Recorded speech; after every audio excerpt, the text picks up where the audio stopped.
Here we are at IoT World AI Summit, Austin, Texas. I'm happy to say we've got Mr. Kajeet here, Neal, the CEO and founder. Welcome. Hi, thank you, Chuck. Nice to be here. So tell me, why did you start Kajeet? That was a while back. Well, Chuck, we pivoted into the IoT space quite a while ago, but we didn't begin there. We launched the world's first cell phone for kids with parental controls a long, long time ago, 20 years ago. And along the way, we encountered different problems in the marketplace that we felt we have the capabilities to solve, and that's what we did. So, but that's where we began, the first cell phone for kids with parental controls. So what made you decide to change? We saw opportunity, we saw needs. I had come from an enterprise solutions background also, so I'm always mindful of what enterprises and institutions are needing to do with technology, particularly wireless enabled technology.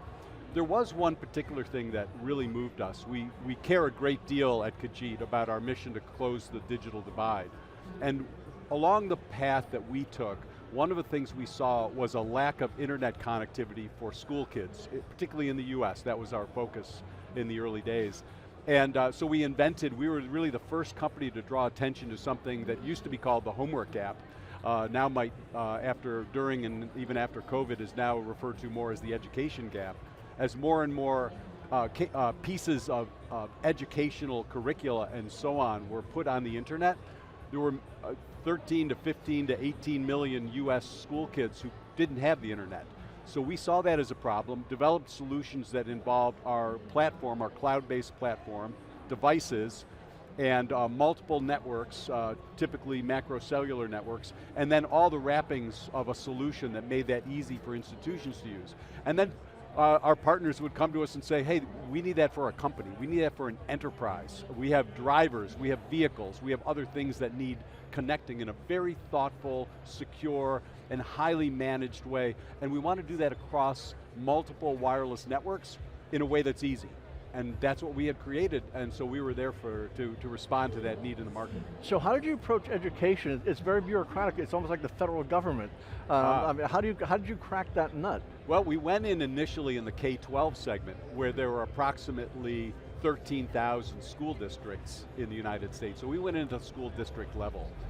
We didn't go in through the state governments and so on, but that has pulled us into building a larger public sector business. So in addition to serving enterprise, we have a sizable enterprise business where we serve not only K-12 school districts, thousands of them, but also libraries, library systems, local governments, municipal governments, county governments, police departments, all manner, some state governments.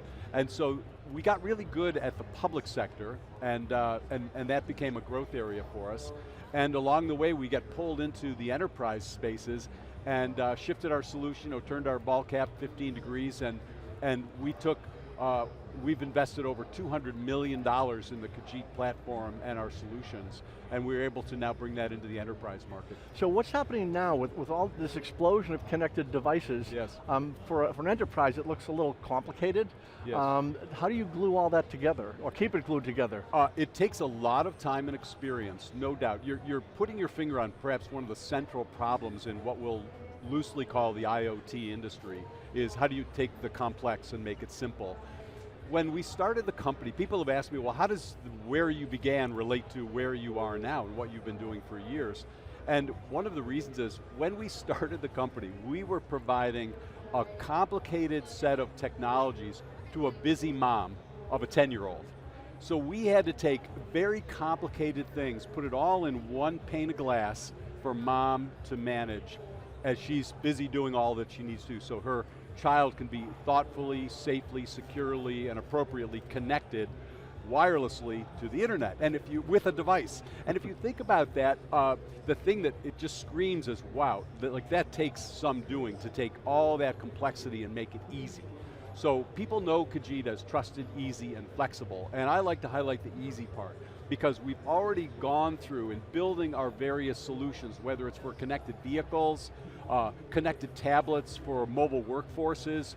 We do a lot in the telehealth and healthcare industry, remote patient monitoring, where to maybe oversimplify it, you have a device, you often have a human, you have one or more wireless networks, you have our cloud platform, and then you have all the logistics to get it all properly integrated at the point of distribution. So when it arrives in the hand of the worker or the customer or in the field, say an EV charging station, it is completely simple to turn on for the customer that we have. So the person you deal with in the enterprise, do they appreciate that you basically make the sausage and they don't have to deal with knowing how it's made? Chuck, I would unequivocally say yes. Our customers appreciate that it's hard to do. One of the things I've noticed in the enterprise industry, the very largest enterprises, let's call it the Global 2000, they tend to have extremely large IT departments. And I've seen the movie a few times where a very large multinational corporation with a IT department that's far larger than us will say, oh, we can do that in-house, we can do that ourselves.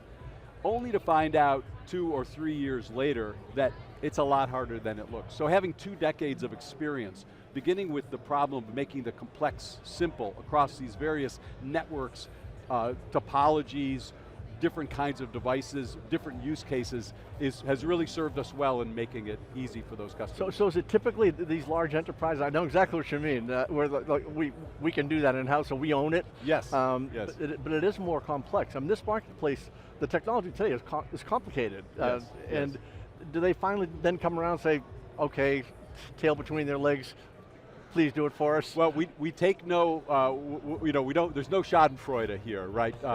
We have very large, Fortune 500 customers who appreciate that our decades of experience, particularly in melding together, not just the complexity across device, what device works on what network, how it communicates with the cloud, how do you get it all managed, provisioned, the AI, the BI, the security, the knowledge about what's going on at the endpoints, whether or not there's an end user at the endpoint, how do you get that all in one pane of glass?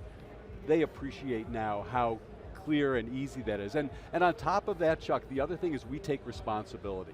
I saw a presentation by an Omdia analyst yesterday, a really terrific presentation, where the analyst pointed out the hyperscalers, for example, who are offering IoT platform solutions in the market. They had their scale capability, although Google, I know, canceled theirs, so Google IoT Core, that's no more, so right. I don't know whether the other hyperscalers will continue to offer those solutions or be fickle in the market, we'll see. But the analyst from Omdia pointed out that they're loath to take responsibility for specifically, say, security, because they'll secure the cloud, but everything else is your problem, they'll say to the customer.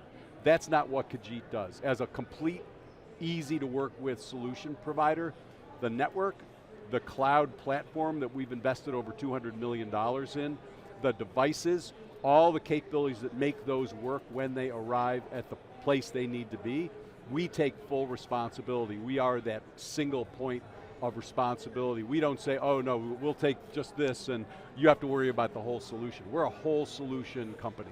So you're in the market all the time. What are you hearing these days? People saying, you know what we need next? What's the next? Well, I'm a great believer in the business case. And when we engage customers, I'm a business person and I like technology, but I'm not all about technology for technology's sake. I am always conscious of the thing that our customers tell me they're conscious of, which is, how can I get more customers? How can I better serve my customers? The digital divide is a good example of that. A library might say, how do we become a more important institution in a digital world and connect the disconnected? Very important to our mission. How do I cut my costs? How do I increase my revenues? How do I keep my customers longer? That is what they care about. Those are all business issues. Those are business, and I'm a trained business person. I'm not shy about shifting the conversation to the business as opposed to the technology. We appreciate what you said, Chuck, that the technology's incredibly complicated, especially when you're trying to work across a large geographic area, for example, and you need 1, 2, 3, 4 networks, and maybe you also need a private networks for some of your facilities or campuses, or your warehouse facility. So we know how to knit those together into that one pane of glass to secure it, provide the policy control, the provisioning, the AI, the BI, through which you can deliver a solution, easily deliver a solution that addresses those 5 business case concerns that the CEO cares about, that the vice president and general manager cares about, that the people running the business and are responsible to their shareholders care about. Not just somebody who's, we just do the technology. No, we are about solving the business problems for our customers. So a year from now we're sitting here. What are we going to be talking about? More in healthcare. We've grown our healthcare, telehealth, remote patient monitoring business quite a lot. We'll be talking about more and more connected vehicles, both for people in the vehicles and the vehicle itself. We got our start in connected vehicles with yellow school buses. I don't know if you knew that. No. Part of the, having come up in that education with kids, we started selling to these school districts. We were the first to create what we call Smart Bus, and Smart Bus is the connected vehicle, and it's a solution that both connects things that are on the bus, the stop arm cameras, the telemetry from the engine, other components of the vehicle itself, and also the kids on the bus, so they can do homework on the bus. And this is extended into municipal fleets, it's extended into healthcare related fleets, so that capability, and also again, across multiple networks. If you're taking a vehicle across Texas, and you're going to cross the coverage areas of AT&T and Verizon and maybe also T-Mobile. So how are you going to ensure you have constant connectivity there? And when you're back in the yard where your fleets are gathered for the evening, whether they're recharging or not, how are you going to deliver connectivity at that yard? Well, that's a private network solution. So we like to knit together not only the private networks, but also the macro cellular networks that have gotten very efficient, but still have coverage issues, but we put them all in that one pane of glass and make it easy. Well, I look forward to that conversation in a year. Thank you. Yeah, that's what we'll talk about.